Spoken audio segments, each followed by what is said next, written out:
Assalamualaikum warahmatullahi wabarakatuh. Sebelumnya perkenalkan, nama saya Dimas Chandra Lesmana dengan NIM 22 10 10 11 14 1. Di sini saya akan menjelaskan atau menceritakan hasil interview saya yang telah saya lakukan terhadap Bapak Hafiz selaku pemilik usaha Hafiz Kos. Di sini tidak bisa di dalam video ini tidak bisa langsung menginterview bapaknya karena ada beberapa kendala, yaitu dalam masalah waktu dan juga beberapa masalah lainnya. Langsung saja kita bacakan dari pertanyaan dan jawaban yang telah kita interview kemarin.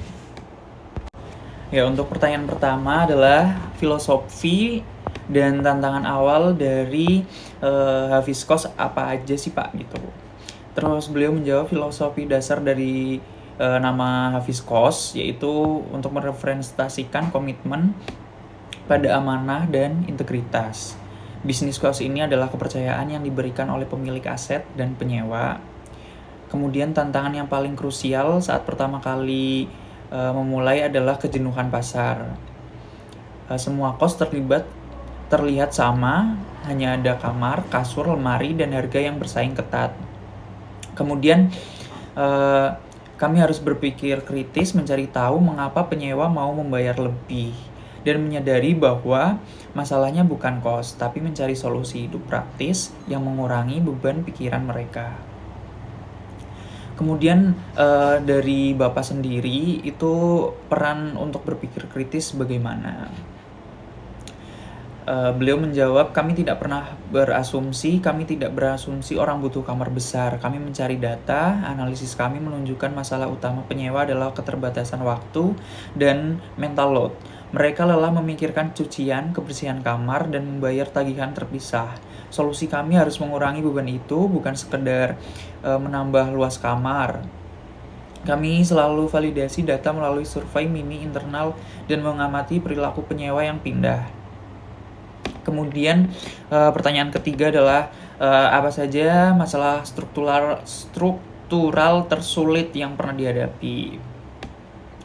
Masalah struktural atau internal di Hafiz Kos yang paling sulit dipecahkan adalah menjaga kualitas kebersihan dan layanan yang konsisten di semua unit. Mengandalkan tenaga manusia rentan terhadap human error, kami sadar masalahnya bukan pada tukang bersih tapi pada sistem kontrol dan feedback. Ini mendorong kami berinovasi pada sistem audit digital harian dengan checklist berbasis foto. Kemudian pertanyaan keempat adalah bagaimana caranya menerapkan pemikiran kreatif untuk diferensiasi.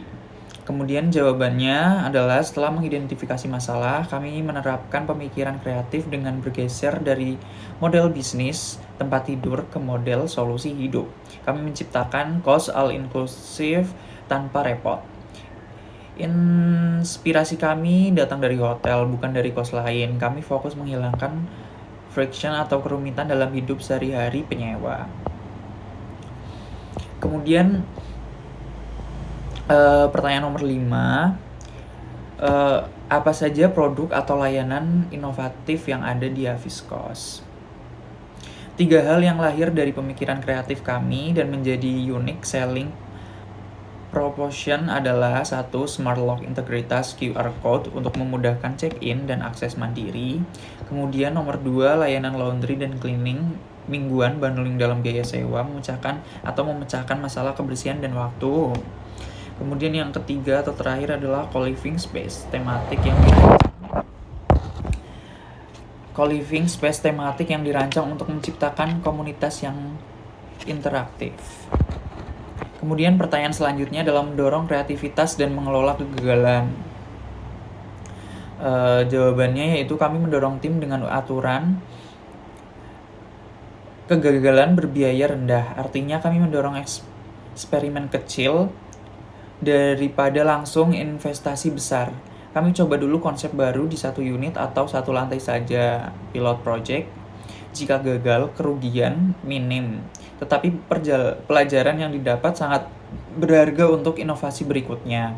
Kami merayakan pembelajaran, bukan hanya keberhasilan. Kemudian pertanyaan nomor 7, strategi pemasaran kreatif. Dalam pemasaran, kami memecahkan masalah noise iklan yang masif dengan berhenti menjual kamar. Kami menjual waktu luang dan kenyamanan. Marketing kami berfokus pada storytelling tentang betapa mudahnya hidup di Hafiz Kos. Misalnya, kami menggunakan video perbandingan before after penyewa stres karena urusan rumah tangga versus santai karena sudah diurus oleh Hafiz Kos. Kemudian pertanyaan nomor 8 yaitu apa saja efisiensi kritis dari solusi kreatif. Yaitu beliau menjawab, kami menerapkan smart marketing dan sistem sensor otomatis lampu di area publik. Ini awalnya adalah fitur kenyamanan, yaitu berbasis kreatif, tetapi secara kritis kami hitung ini merupakan biaya listrik ini mengurangi biaya listrik hingga 15% per bulan karena eliminasi kelalaian penyewa yang lupa mematikan lampu. Ini membuktikan bahwa kenyamanan dan efisiensi dapat berjalan bersamaan. Kemudian pertanyaan nomor 9. Pertanyaan nomor 9 yaitu dari dari yang telah dijelaskan, bagaimana cara Bapak untuk mengambil keputusan yang memiliki resiko tinggi? Beliau menjawab, kami menggunakan matriks resiko potensi dampak. Kami cenderung memilih opsi B, beresiko potensi untung besar, tetapi dengan memecahkan resiko menjadi fase kecil.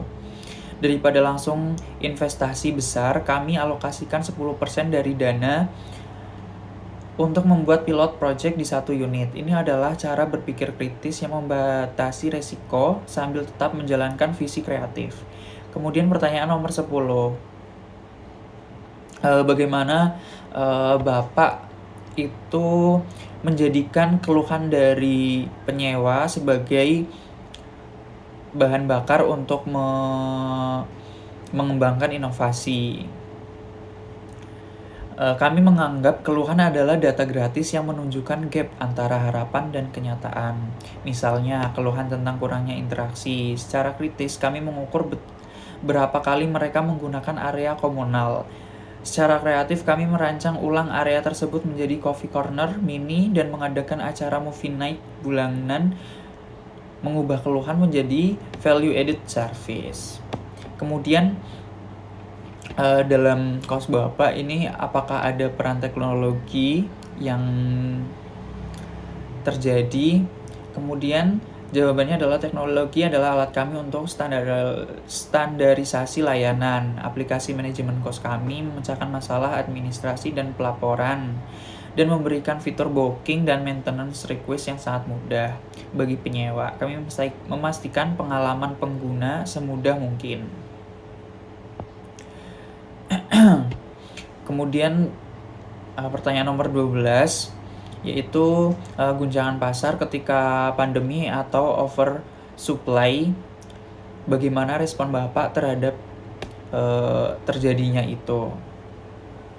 Kemudian langkah kritis saat guncangan adalah mengamankan arus kas. Kami dengan cepat menawarkan paket sewa jangka pendek dengan harga premium, atau secara kreatif kami mengubah beberapa unit menjadi kantor kecil atau studio untuk target pasar remote worker yang saat itu sedang naik daun, menjaga occupancy rate tetap tinggi saat kos lain kosong. Kemudian apa pembeda antara solver dan inovator dari kos Bapak? Solver memadamkan api yang sudah ada, inovator mencegah api berikutnya dan bahkan mengubah lokasi api menjadi dapur umum yang menghasilkan keuntungan. Intinya